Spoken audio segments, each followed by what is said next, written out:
नमस्कार दोस्तों, टेक्मेक institute of advance technology के यूट्यूब चैनल पर आपका स्वागत है। आज से हम लोग शुरू करने जा रहे हैं इंजीनियरिंग मैकेनिक्स और आज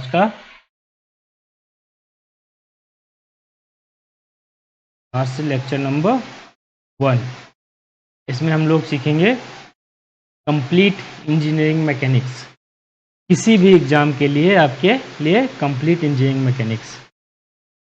ठीक, तो हमारा जो स्टैंडर्ड सिलेबस रहेगा वो रहेगा एसएससी जेई वाला। हम लोग एसएससी जेई के स्टैंडर्ड सिलेबस से ही चीज़ों को आगे बढ़ेंगे। तो आपका ये एसएससी जेई का जो स्टैंडर्ड सिलेबस है वो ये रहा। इक्विलिब्रियम ऑफ फोर्सेस,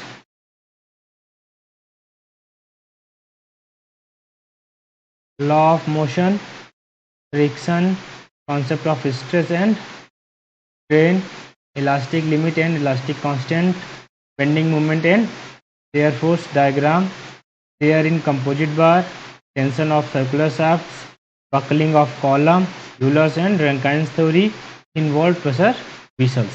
ये हमारा एसएससी जेई का जो लास्ट ईयर का सिलेबस आया था वो हमारा सिलेबस। इस साल का अभी तक नोटिफिकेशन नहीं आया हुआ है।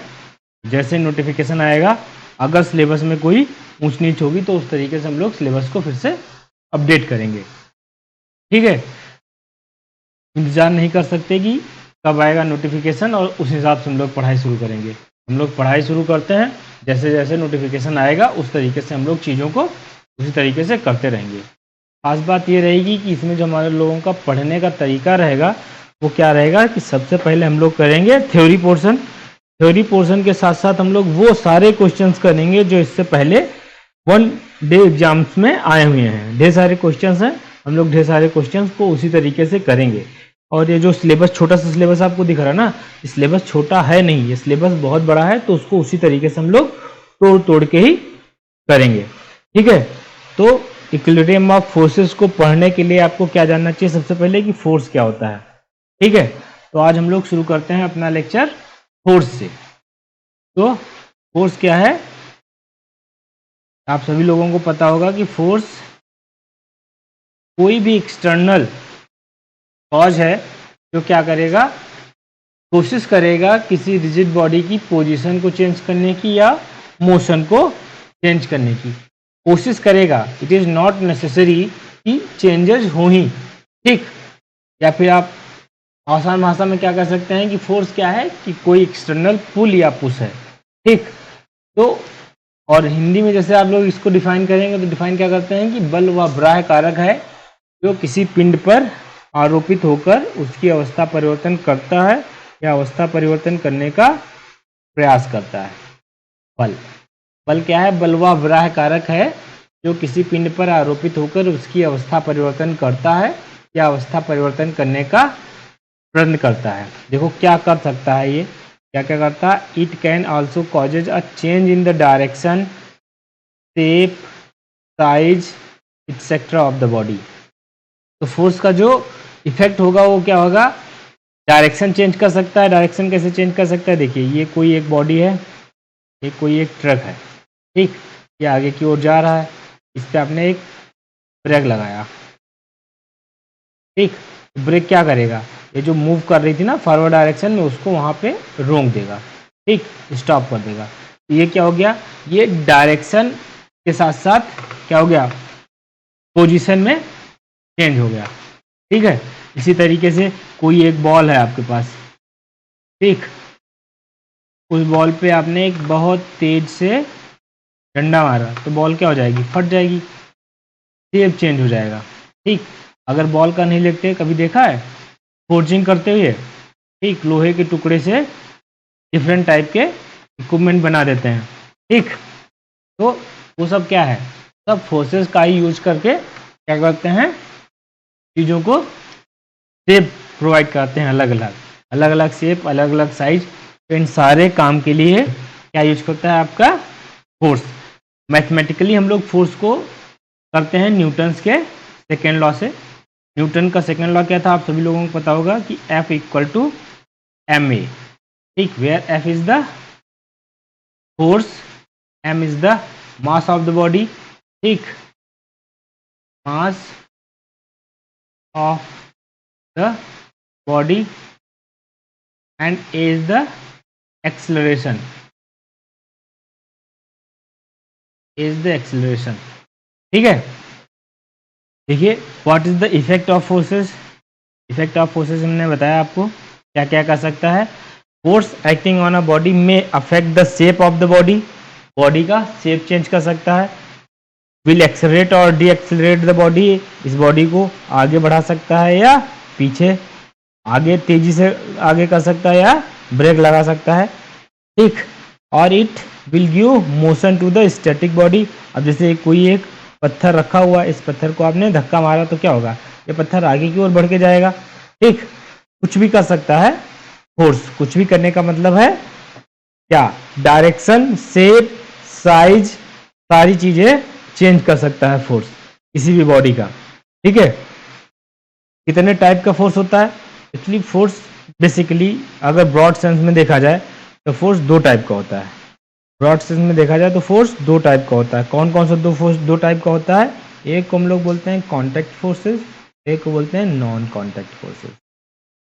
ठीक, कैसे, देखिए अगर किसी बॉडी पर आपने एक्सटर्नली कोई फोर्स अप्लाइड किया, ठीक, उसको हम लोग जनरली बोल देते हैं कॉन्टैक्ट फोर्सेस।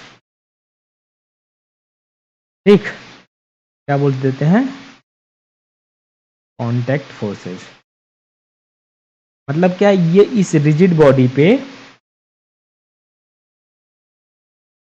अप्लाई हो रहा है, दिख रहा है आपको अप्लाई होते हुए। ठीक, नॉन कॉन्टैक्ट फोर्सेस क्या होते हैं कि फिजिकल कांटेक्ट के बिना भी अगर कोई फोर्स एक्ट कर रहा हो तो उसको हम लोग बोलते हैं नॉन कॉन्टैक्ट फोर्सेस। जैसे कि ये एक बॉडी है, यहीं पे एक और बहुत बड़ी बॉडी रख दी जाए, ठीक, दूसरी रिजिड बॉडी, और इनके बीच का एक डिस्टेंस हो कोई r, ठीक, तब क्या होगा, ये बड़ी रिजिड बॉडी इस रिजिड बॉडी पे ग्रेविटेशनल फोर्स लगाएगी, जरूर लगाएगी। ठीक, लेकिन वो ग्रेविटेशनल फोर्स क्या दिख रहा है आपको, नहीं दिखेगा। जैसे सन अर्थ पे ग्रेविटेशनल फोर्स लगाता है, क्या आपको दिखता है, नहीं दिखता है। इसी तरीके से जो फोर्स किसी रिजिड बॉडी पे दिखे नहीं उसको हम लोग क्या बोलते हैं, नॉन कॉन्टैक्ट फोर्सेस। कई टाइप के नॉन कॉन्टैक्ट फोर्सेस होते हैं, उनमें से कुछ क्या हैं, जैसे कि एक ग्रेविटेशनल फोर्स हो गया, इलेक्ट्रोमैग्नेटिक फोर्स हो गया, इलेक्ट्रोस्टैटिक फोर्स हो गया, मैग्नेटिक फोर्स हो गया। ठीक, ये सारे फोर्सेस, ये वो फोर्सेस हैं जो आपको दिखेंगे नहीं, ठीक, लेकिन किसी बॉडी पर लगते रहेंगे। ठीक, और कुछ फोर्सेस हैं जो दिखेंगे तो बॉडी पे लगेंगे। जो फोर्स दिखते हैं उनको हम लोग बोलते हैं कॉन्टैक्ट फोर्सेस, और जो फोर्स नहीं दिखते हैं उनको हम लोग बोलते हैं नॉन कॉन्टैक्ट फोर्सेस। ठीक, तो किसी भी बॉडी पर जब हम बॉडी का कंप्लीट एनालिसिस करेंगे ना, तो इन दोनों टाइप के फोर्सेस को हम लोग ध्यान रखेंगे।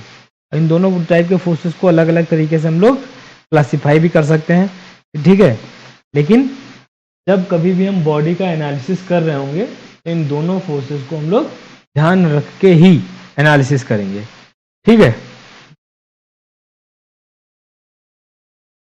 अब फोर्स तो हो गया, हमको पता चल गया कि फोर्स क्या है। फोर्स कोई एक्सटर्नल कॉज है जो क्या करेगा, बॉडी को पोजीशन, उसके मोशन, उसकी डायरेक्शन, उसके शेप, उसके साइज को चेंज कर सकता है। ठीक है, वो हो गया फोर्स।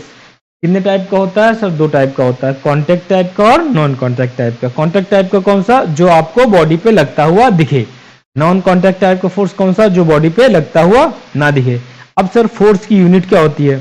ठीक, तो फोर्स की यूनिट क्या होगी, फोर्स की यूनिट को हम बिल्कुल उसी तरीके से मेजर करेंगे जैसे हम लोग मेजर करते आए हैं, क्या कि F इक्वल टू ma से। मास हो गया kg, एक्सीलरेशन क्या हो गया, metre per second square, kilogram metre per second square. ठीक, ये हो गया आपकी यूनिट फोर्स की। इसी को हम लोग क्या लिख सकते हैं, ठीक, अगर ये kg क्या हो, kg 1 हो, ठीक, और मीटर पर सेकेंड क्या हो, ये भी 1 हो। 1 मीटर पर सेकेंड स्क्वायर की स्पीड से कोई चीज हो रही हो, तो जो force equal to force unit होगी ना, फोर्स, इसकी यूनिट होगी न्यूटन। न्यूटन, इसको n से हम लोग डिनोट करते हैं। ठीक, अगर 1 किलोग्राम के टुकड़े को 1 मीटर पर सेकेंड स्क्वायर के एक्सेलरेशन से फ्लो कराया जा रहा है तो उस पर जो फोर्स लगा होगा उसकी यूनिट होगी 1 न्यूटन। क्लियर हो गया है? ठीक, देखो unit of force is newton. A newton is a force required to give a mass of 1 kilogram and acceleration to 1 metre per second square. ठीक हो गया? तो इसको हम लोग बोलते हैं force is the unit of newton. और 1 न्यूटन कितना होगा? 1 newton 1 newton equal to 1 kg के बॉडी को 1 मीटर पर सेकेंड स्क्वायर की स्पीड से जो फोर्स रोटेट कराने में यूज होगा उसको बोलेंगे हम लोग 1 न्यूटन। ठीक हो गया? हम लोगों को पता चल गई इसकी यूनिट भी। ठीक, अब फोर्स है क्या? देखिए जितनी भी क्वांटिटीज होती है ना उनको हम लोग 2 कैटेगरी में डिवाइड करके रखते हैं। ठीक, क्यों डिवाइड करके रखते हैं? क्योंकि दोनों कैटेगरी की मैथमेटिक्स थोड़ा अलग है। ठीक, एक को हम लोग बोलते हैं वेक्टर और एक को बोलते हैं स्केलर। ठीक, अब वेक्टर क्वांटिटी कौन सी होती है, स्केलर क्वांटिटी कौन सी होती है? वेक्टर क्वांटिटी वो होती है जिनमें मैग्नीट्यूड के साथ साथ क्या हो? डायरेक्शन हो। ठीक, और स्केलर क्वांटिटी कौन कौन सी होती है? जिनमें सिर्फ और सिर्फ क्या हो? मैग्नीट्यूड। मैग्नीट्यूड का मतलब क्या? 10 kg, 50 kg, 2 किलोमीटर। ठीक, डिस्टेंस है ये किलोमीटर। अब वेक्टर क्वांटिटी कौन सी होती है? मैग्नीट्यूड के साथ साथ क्या हो? डायरेक्शन। जैसे 10 किलोमीटर नॉर्थ वेस्ट, 10 किलोमीटर किधर जाना है आपको? North west. ये क्या हो गई? ये एक तरीके की वेक्टर क्वांटिटी हो गई। ठीक, डायरेक्शन आपको दी हुई है उसी डायरेक्शन के साथ। जनरली हम लोग वेक्टर क्वांटिटी जो होती है ना उनको कैप से, इसके ऊपर एक कैप लगाते हैं, उससे डिनोट करते हैं वेक्टर क्वांटिटी। अब फोर्स क्या है? देखो फोर्स क्या है? दोनों चीजें हैं इसमें। फोर्स में आपके पास मिलेगी क्या? Magnitude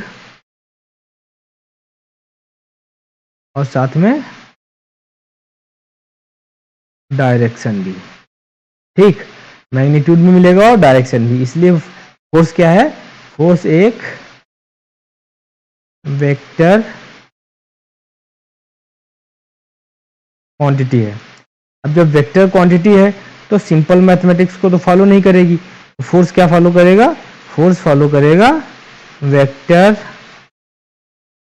mathematics. मतलब वेक्टर मैथ के जितने लॉ होंगे वो सारे के सारे फॉलो करेगा ये, obeys the vectors law of addition. ठीक, force vectors law of addition को फॉलो करता है, इसलिए भी इसको हम लोग वेक्टर क्वांटिटी मानते हैं।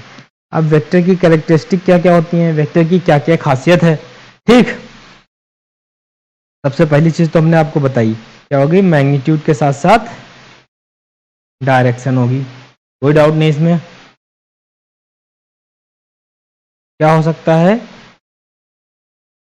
किस चीज पे इसका असर करेगा फोर्स? मैग्नीट्यूड भी चेंज हो सकता है कभी कभी, कभी कभी सिर्फ डायरेक्शन चेंज हो सकती है और कभी कभी दोनों चेंज हो सकते हैं। इन तीनों कंडीशन पे जो बॉडी होगी ना उसका बिहेवियर अलग अलग हो जाएगा। हो सकता है कि कोई एक रिजिड बॉडी हो, इस तरीके से बॉडी जा रही हो। ठीक, ये एक बॉडी हो 10 kg की और ये इधर को मूव करने की हालत में हो। ठीक, एक वेक्टर है, लेकिन हो सकता है क्या इधर की ओर मूव नहीं करे तो ये इधर की ओर मूव करे। क्या हुआ? सिर्फ और सिर्फ डायरेक्शन चेंज हुई, सिर्फ और डायरेक्शन चेंज हुई, फिर भी इस बॉडी का जो इफेक्ट होगा इसके साथ वाली बॉडी पे वो एकदम अलग हो जाएगा। हो सकता है कि ये 10 किलो नहीं ये 50 किलो हो जाए, डायरेक्शन ऐसी रहे, तब भी क्या हो जाएगा? इस बॉडी का इफेक्ट दूसरी बॉडी पर चेंज हो जाएगा। हो सकता है कि ये दोनों चेंज हो जाए। इन तीनों हालत में बॉडी को आप लोग को एनालिसिस करना पड़ेगा। ठीक, और तीसरी चीज क्या है? जब वेक्टर क्वांटिटी है तो जो ऑर्डिनरी लॉज ऑफ अलजेब्रा होंगे उनको फॉलो नहीं करेगी ये। ठीक, क्लियर हो गया? और कभी कभी पूछ सकता है कि इनमें से कौन सी वेक्टर क्वांटिटी है, तो आपको याद रखिएगा क्या? Displacement, acceleration, force, moment, weight, velocity, ये सब क्या है? ये सब वेक्टर क्वांटिटीज है। ठीक है, तो हमको क्या क्या पता चल गया? फोर्स क्या होता है, ठीक, फोर्स की यूनिट क्या है, फोर्स के क्या क्या इफेक्ट हैं, और फोर्स क्या है, वेक्टर क्वांटिटी है या स्केलर क्वांटिटी है। ठीक, तो समराइज करते हैं हम लोग एक बार फिर से। क्या क्या पता चला आपको?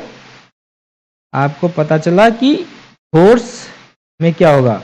मैग्नीट्यूड होगा, डायरेक्शन होगी, पॉइंट ऑफ एप्लीकेशन और लाइन ऑफ एक्शन क्या होता है।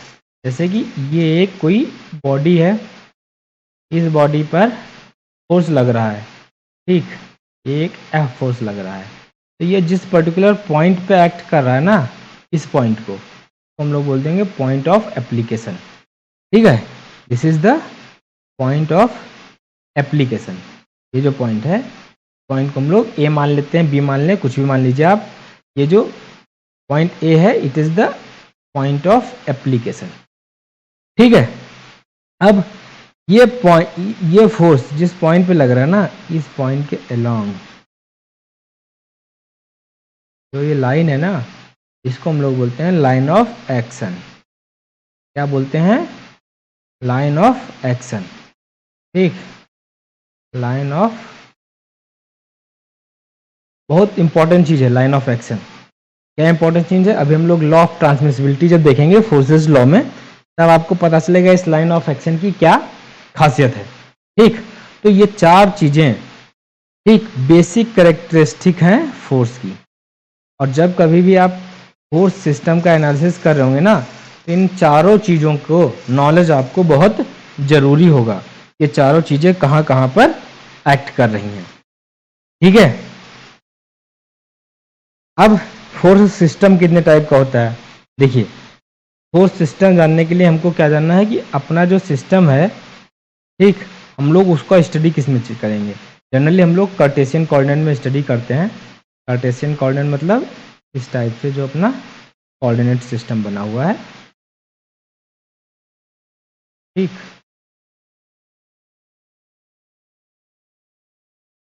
इस टाइप का जो अपना कोऑर्डिनेट सिस्टम है, इसको हम लोग कार्टेशियन कोऑर्डिनेट सिस्टम बोलते हैं। ठीक, ये रहा। ठीक है, कार्टेशियन कोऑर्डिनेट सिस्टम। अब इसमें देखिए, ये मल्टीप्लेन सिस्टम होता है। मल्टीप्लेन सिस्टम मतलब एक प्लेन, दो प्लेन, इसके आगे वाला प्लेन, ये तीन प्लेन हो गया, इसके पीछे वाला प्लेन है, ऊपर के नीचे वाला प्लेन। तीन प्लेन है, तीनों प्लेन क्या होंगे? एक दूसरे के परपेंडिकुलर होंगे जनरली। इसको हम लोग अगर 2D में डिफाइन करें, ये 3D है, ठीक, क्या ये 3D है और ये 2D है, 2 डायमेंशन। इस टाइप से हम लोग प्लेन को क्लासीफाई करते हैं। और इनके बीच का एंगल क्या होता है? 90, 90, 90। तीनों प्लेन्स के बीच का एंगल है। ऐसे नहीं दिख रहा है, जब आप उसको अलग तरीके से देखेंगे तो आपको दिखेगा। ज़्यादा अलग तरीके से देखना है तो आप अपनी दीवार का कोना देखिए, अपनी जहाँ पे छत पड़ी हुई है, छत और दो दीवारें आपस में मिल रही हैं, उसको आप लोग विजुलाइज कीजिए। एक हो गया एकदम छत वाला प्लेन, एक साइड की दीवार वाला प्लेन और एक दूसरी साइड की दीवार वाला प्लेन। ये तीनों प्लेन हुए। ये तीन के तीनों प्लेन आप एंगल नापेंगे, क्या होंगे? आपस में एक दूसरे से 90 डिग्री का एंगल बना रहे होंगे। ठीक है, अब इन्हीं पर आपको फोर्स की स्टडी करनी है, इन्हीं प्लेन्स पे। ठीक, तो फोर्सेस को हम लोग जनरली दो तरीके से क्लासिफाई कर सकते हैं। क्या? एक को बोल सकते हैं हम लोग को-प्लानर फोर्स और एक को नॉन को-प्लानर फोर्स। को-प्लानर फोर्स वो फोर्स हैं जो एक ही प्लेन पे एक्ट करते हैं, और नॉन को-प्लानर फोर्स वो फोर्स हैं जो एक प्लेन पे नहीं, अलग अलग प्लेन पे एक्ट करते हैं। जैसे कि ये फोर्स एक है F1 और ये एक फोर्स है F2। ये क्या है? F1 और F2 ये अलग अलग प्लेन पे फोर्स हैं। और F1 और F3 और F2 और F3 क्या है? ये एक ही प्लेन पे फोर्स हैं। F1 F3 को प्लानर है और F1 F2 क्या है? नॉन को प्लानर है। F4 कर लो ये। ठीक, क्लियर हो गया? जो फोर्स एक प्लेन पे एक्ट करेंगे उनको हम लोग को प्लानर फोर्स बोलेंगे, और जो अलग अलग प्लेन पे एक्ट करेंगे उनको हम लोग नॉन को प्लानर फोर्स बोलेंगे। अब को प्लानर के साथ साथ collinear, parallel, concurrent, non concurrent, parallel, concurrent, non concurrent, ये अलग अलग क्लासिफिकेशन है। इसको हम लोग एक एक करके देखते हैं। ठीक, जैसे कि आपको दिख रहा है कोप्लानर फोर्स।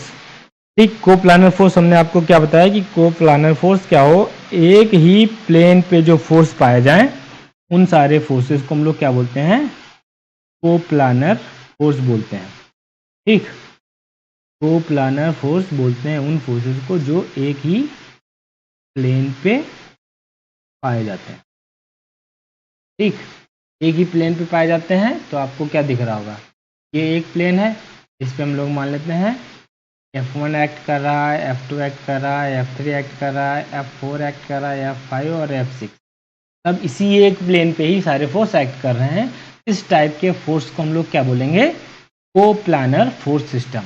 ये वाला जो आपको मतलब फोर्स सिस्टम दिख रहा है ना, तो उठा के आप लोग सीधे इस वाले प्लेन पे रख दीजिए, कोप्लानर फोर्स सिस्टम हो गया। अगला क्या है, कोप्लानर कोलिनियर फोर्स सिस्टम। अभी क्या होना चाहिए, सारे फोर्स एक ही प्लेन पे और एक ही लाइन में होने चाहिए। मतलब क्या हो गया, लाइन में होने चाहिए, जैसे कि एक फोर्स ही हो गया, लोग F1 बोले, और ये एक फोर्स हो गया, इसको बोलेंगे हम लोग F2। ये क्या है, इन सारे फोर्सेस की लाइन ऑफ एक्शन क्या है, कॉमन है ना। जिन फोर्सेस की लाइन ऑफ एक्शन कॉमन होगी उनको हम लोग क्या बोलेंगे, कोलिनियर फोर्स ऑफ सिस्टम। को मतलब साथ साथ, लीनियर मतलब लाइन, जिनकी लाइन ऑफ एक्शन एक साथ है वो सारे फोर्स क्या है, कोलिनियर। डायरेक्शन चाहे जो हो, ठीक है, डायरेक्शन डजंट मैटर। ठीक, क्या है, जिनका लाइन ऑफ एक्शन एक साथ है वो सारे फोर्स क्या हैं, कोलिनियर फोर्स हैं। ठीक, उसके बाद अपना क्या आता है, को प्लानर फोर्स सिस्टम। ठीक, को प्लानर पैरेलल फोर्स सिस्टम। अब को प्लानर पैरेलल फोर्स सिस्टम क्या है, देखिए ये एक प्लेन है अपना, वो एक ही प्लेन है। अब एक फोर्स इस प्लेन में ऐसा है, इसी प्लेन में ऐसा है, इस प्लेन में ऐसा है। ठीक, ये हो गया F1, ये हो गया F2, ये हो गया F3। ये तीनों फोर्स क्या हैं, ये तीनों फोर्स एक ही प्लेन पे हैं और साथ साथ में क्या हैं, पैरेलल हैं। कहीं पर भी इन फोर्सेस की लाइन ऑफ एक्शन एक दूसरे को क्रॉस नहीं करेगी। इस टाइप के फोर्स सिस्टम को हम लोग क्या बोलते हैं, कोप्लानर पैरेलल फोर्स सिस्टम। हम लोग पढ़ क्यों रहे हैं, क्योंकि इन सब की जरूरत पड़ेगी जब हम फोर्स सिस्टम का एनालिसिस करेंगे, इसलिए ये सारे फोर्स सिस्टम हम लोग पढ़ रहे हैं। अगला क्या है, coplanar concurrent force system. Coplanar और कनकरेंट मतलब क्या होगा, सारे फोर्स एक ही प्लेन पे होंगे और साथ साथ में क्या होंगे, एक ही पॉइंट पे या तो मिल रहे होंगे या तो वो एक ही पॉइंट से निकल रहे होंगे। ठीक, जैसे कि एक फोर्स, दो फोर्स,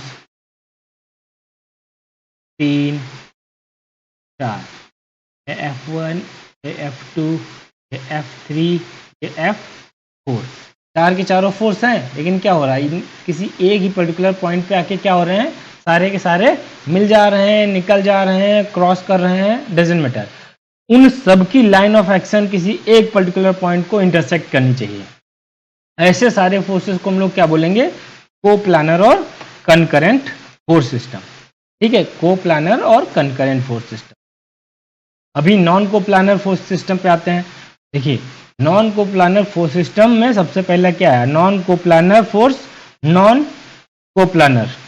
ठीक, जो एक ही प्लेन पे एक्ट न कर रहे हैं, आपको दिख रहा है। ठीक, अलग अलग फोर्स हैं और अलग अलग, ये हो गया F1 फोर्स, ये हो गया F2 फोर्स, ये हो गया F3 फोर्स। देखिए आप अलग अलग प्लेन पे एक्ट कर रहे हैं। इन सारे फोर्सेस को आप लोग क्या बोलेंगे, नॉन कोप्लानर फोर्सेस। अब नॉन कोप्लानर कनकरेंट फोर्सेस क्या है, प्लेन तो अलग अलग है, ठीक, लेकिन वो किसी एक पर्टिकुलर पॉइंट पे एक्ट कर रहे हैं। ठीक, तीनों प्लेन में, तो उनको हम लोग क्या बोलेंगे, नॉन कोप्लानर कनकरेंट फोर्स। देखिए एक फोर्स ये है इस प्लेन पे, ठीक, एक फोर्स ये है इस प्लेन पे, ये इस प्लेन का और ये इस प्लेन का फोर्स, लेकिन ये तीनों आके एक पर्टिकुलर पॉइंट पे मिल जा रहे हैं। ठीक, इस टाइप के बोलेंगे हम लोग नॉन कनकरेंट नॉन कोप्लानर और नॉन कंकरेंट। ठीक, मिल सकते हैं क्या ये? आपको क्या लगेगा, क्या ये फोर्स मिल सकते हैं? कभी नहीं मिलेंगे। क्यों? क्योंकि इनका प्लेन ही अलग अलग है। ये तो इसी प्लेन पे एक्ट करेगा ना, और ये पॉइंट किस प्लेन पे बना रहा है? फ्रंट प्लेन पे। ये प्लेन पे नहीं आएगा, ये सीधा सीधा नीचे चला जाएगा और ये सीधा सीधा इस प्लेन पे रह जाएगा। क्या ये तीनों फोर्स आपस में मिल सकते हैं? कभी नहीं मिलेंगे। और जब कभी नहीं मिलेंगे तो ये नॉन कंकरेंट ही रहने वाले हैं। ठीक है, अगला क्या है? Non coplanar concurrent force. ठीक, अब एक ही प्लेन पे नहीं है लेकिन कंकरेंट हैं, मिल सकते हैं। ये देखिए, ये देखो, तीनों फोर्स क्या हो रहे हैं? मिल रहे हैं आपको। ये देखिए है, ये F1, ये F2, ये F3। ठीक, और ये एक पर्टिकुलर पॉइंट पे मिल गए। नॉन कोप्लानर है बट कंकरेंट है। अब non coplanar parallel force. Parallel force मतलब वो एक ही प्लेन पे नहीं है। देखिए, ये F1 है, ये F2 है, ये F3 है। इन तीनों फोर्सेस की लाइन ऑफ एक्शन कभी भी एक दूसरे को नहीं मिलेगी, और ऐसे फोर्स सिस्टम को हम लोग क्या बोलते हैं? Non coplanar parallel force system. अब आपने देखा होगा, नॉन कोप्लानर में हम लोग कोलिनियर को ऐड नहीं किए। नॉन कोप्लानर और कोलिनियर पॉसिबल ही नहीं है। पूछा जा सकता है आपसे, ठीक, निम्न में से कौन सा फोर्स सिस्टम पॉसिबल नहीं है? तो आपको क्या याद रखना है? नॉन कोप्लानर और कोलिनियर।